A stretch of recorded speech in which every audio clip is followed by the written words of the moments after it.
محمد نبینا بنور هدینا. محترم حضرات، السلام علیکم ورحمۃ اللہ تعالی وبرکاتہ. نحمده ونصلی علی رسولہ الکریم. اما بعد فاعوذ باللہ من الشیطان الرجیم. بسم اللہ الرحمن الرحیم. قال النبی صلی اللہ تعالی علیہ وسلم اول ما خلق اللہ نوری. صدق اللہ مولانا العظیم و صدق رسولہ النبی الامین المتین المبین الکریم. نحن علی ذلک لمن الشاہدین والشاکرین والحمد للہ رب العالمین. اس تعلق سے آج ہم کچھ باتیں کریں گے کہ اللہ تبارک و تعالیٰ نے سب سے پہلے ہم سبوں کے نبی محمد عربی صلی اللہ تعالی علیہ وسلم کے نور کو پیدا فرمایا. آخر اس کا سبب کیا ہے، وجہ کیا ہے، اس میں حکمت کیا ہے، فلسفہ کیا ہے اس کا؟ سب سے پہلے محمد عربی صلی اللہ تعالی علیہ وسلم کے نور کو اللہ تبارک و تعالیٰ نے کیوں پیدا فرمایا؟ ایک مثال میں آپ کے سامنے رکھوں. ایک کوئی حاجی صاحب ہے جو حج کو جا رہا ہے اور بالکل تمام رشتہ دار، دوست، احباب، گاؤں کنبا کے تمام لوگ آئے ہوئے ہیں الوداع کہنے کے لیے.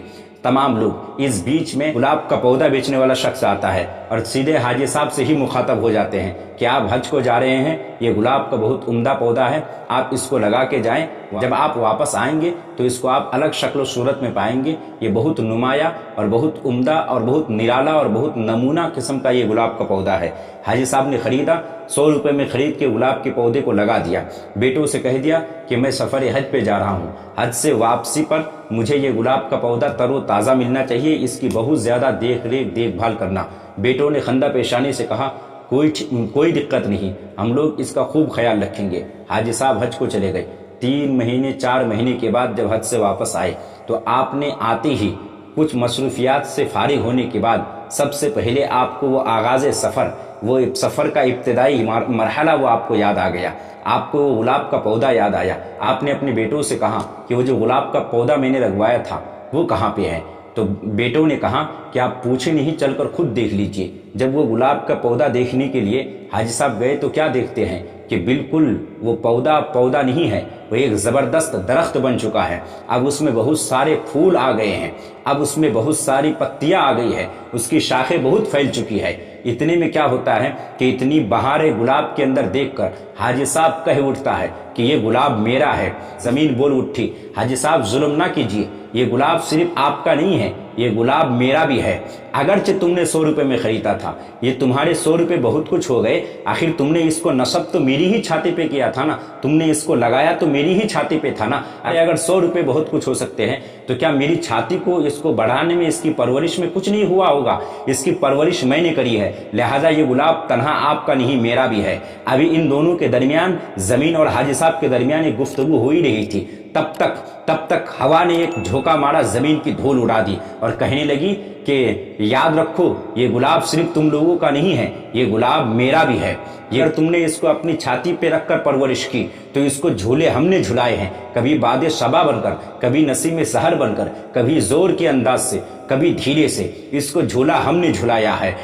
گویا ہوا کہنے لگی کہ یہ گلاب میرا ہے. ابھی یہ 3 کہہ ہی رہے تھے یہ گلاب میرا ہے، تب تک شبنم ٹپک پڑی، یہ گلاب میرا بھی ہے. اے زمین، اے حاجی صاحب، اگر تم نے اس کو 100 روپے میں خریدا تھا، اے زمین اگر تو نے اس کو اپنی چھاتی میں رکھ کر اس کی پرورش کی تھی، اے ہوا اگر تو نے اس کو باد صبا اور نسیم سحر بن کر اگر اس کو تم نے جھولے جھلائے تھے، تو یاد رکھو جھولے جھلانے کے چکر میں اس کے چہرے کو تو نے گرد و غبار سے آلودہ بھی کر دیا تھا. اور اس چہرے کو اگر کسی نے صبح کے وقت، سحر کے وقت اگر کسی نے دھویا تو وہ میں نے دھویا تھا. لہٰذا یہ گلاب صرف تم سب کا نہیں ہے، یہ گلاب میرا بھی ہے. ابھی ان سب کے درمیان بات ہو ہی رہی تھی، تب تک سورج بول پڑا، یاد رکھو اے گلاب پر اجارہ داری کرنے والے، اے گلاب کو میرا میرا کہنے والے، یاد رکھو یہ درخت صرف تم سب کا نہیں ہے، یہ درخت میرا بھی ہے. اگر میری حرارت نہ پہنچتی تو بتاؤ اس کے اندر نشو نما کہاں سے آتی؟ اب سورج کہنے لگا یہ درخت میرا بھی ہے. ابھی پھر ان لوگوں کے درمیان میرا میرا چل ہی رہا تھا. اتنی دیر میں چاند کہنے لگا یار میرا بھی حق ہے، یہ درخت میرا بھی ہے. اگر اس کو میری چاندنی نہ ملتی، میری ٹھنڈک نہ ملتی تو پھر اس کو، اگر میری ٹھنڈک نہ ملتی تو اس کو نشو نما کہاں سے ملتی، اس کو تازگی کہاں سے ملتی؟ مطلب یہ ہے کہ یہ گلاب کا درخت ہے، ایک گلاب کا درخت ہے، کتنے سارے احسان سے دبا ہوا ہے یہ درخت۔ اب یہ پیڑ گلاب کا یہ پودا کسی صورت میں آنکھ اٹھا کر بات نہیں کر سکتا، کسی صورت میں آنکھ نہیں ملا سکتا، یہ گلاب کا پودا سر اٹھا کر نہیں جی سکتا۔ ایک گلاب کا پودا ہے، احسان جتلانے والے کتنے لوگ ہیں۔ حاجی صاحب کہے میرا گلاب، ہوا کہے میرا گلاب، زمین کہے میرا گلاب، آسمان کہے میرا گلاب، سورج کہے میرا گلاب، چاند کہے میرا گلاب، سب کہہ رہے میرا گلاب۔ ایک گلاب کا چھوٹا سا پودا ہے، ایک گلاب کا چھوٹا سا پودا ہے، کتنے سارے احسانوں تلے یہ پودا دبا ہوا ہے۔ اب آئیے فلسفہ اول کی طرف کہ اللہ تبارک و تعالیٰ نے محمد عربی صلی اللہ تعالیٰ علیہ وسلم کے نور کو سب سے پہلے کیوں پیدا فرمایا؟ اگر محمد عربی صلی اللہ تعالیٰ علیہ وسلم سے پہلے زمین اور آسمان کی تخلیق، اس کی پیدائش ہو چکی ہوتی، اگر چاند و سورج کا وجود ہو چکا ہوتا، اگر چاند و سورج کی تخلیق اور پیدائش ہو چکی ہوتی، زمین کی پیدائش پہلے ہو چکی ہوتی، آسمان کی پیدائش پہلے ہو چکی ہوتی، چاند و سورج کی پیدائش میرے نبی کی پیدائش سے پہلے ہو چکی ہوتی۔ ظاہر ہے اگر محمد عربی صلی اللہ تعالیٰ علیہ وسلم کو بعد میں پیدا فرماتا اللہ، ان چیزوں کو پہلے پیدا کر دیتا، تو پھر کیا ہوتا کہ زمین اس طرح احسان جتلاتی، اے محمد عربی میری چھاتی نہ ہوتی، میرا وجود نہ ہوتا، میری چھاتی نہ ہوتی تو تم قدم ناز کس جگہ پہ رکھ کر چلتے۔ آسمان اس طرح احسان جتلا تھا، اے محمد عربی میرا شامیانہ نہ ہوتا تو پھر تم کس کے تلے اپنی زندگی بسر کرتے۔ ہوا کہے اٹھتی، ہوا احسان جتلاتی، اے محمد عربی میرا وجود نہ ہوتا تو سانس لینے میں تم کس چیز کو استعمال کرتے۔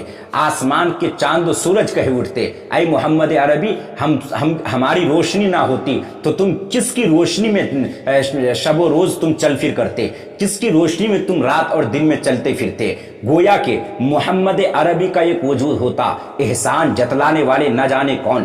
ہوا الگ احسان جتلاتی، زمین الگ احسان جتلاتی، پانی الگ احسان جتلاتا، دانا الگ احسان جتلاتا، آسمان الگ احسان جتلاتا، چاند و سورج الگ احسان جتلاتے۔ مطلب یہ ہے کہ ایک محمد عربی کا وجود ہوتا اور احسان جتلانے والے کروڑوں مخلوق ہوتی۔ اسی وجہ سے محمد عربی صلی اللہ تعالیٰ علیہ وسلم کو اللہ تبارک و تعالیٰ نے سب سے پہلے پیدا کیا، سب سے پہلے پیدا کیا تاکہ کوئی زمین احسان نہ جتلانے پائے، تاکہ آسمان احسان نہ جتلانے پائے، چاند و سورج احسان نہ جتلانے پائے، ہوا احسان نہ جتلانے پائے۔ اسی لیے اللہ تبارک و تعالیٰ نے محمد عربی کو سب سے پہلے پیدا فرمایا تاکہ محمد عربی صلی اللہ تعالیٰ علیہ وسلم کے بار احسان سے یہ پوری کائنات محفوظ رہے، تاکہ یہ پوری کائنات محمد عربی صلی اللہ تعالیٰ علیہ وسلم کے بار احسان کے تلے دبی رہے، تاکہ یہ پوری کائنات محمد عربی صلی اللہ تعالیٰ علیہ وسلم کے احسان کے نیچے دب کر رہے۔ کوئی یہ نہ کہنے پائے کہ میں نہ ہوتا تو بھائی محمد عربی قدم ناز کہاں رکھتے۔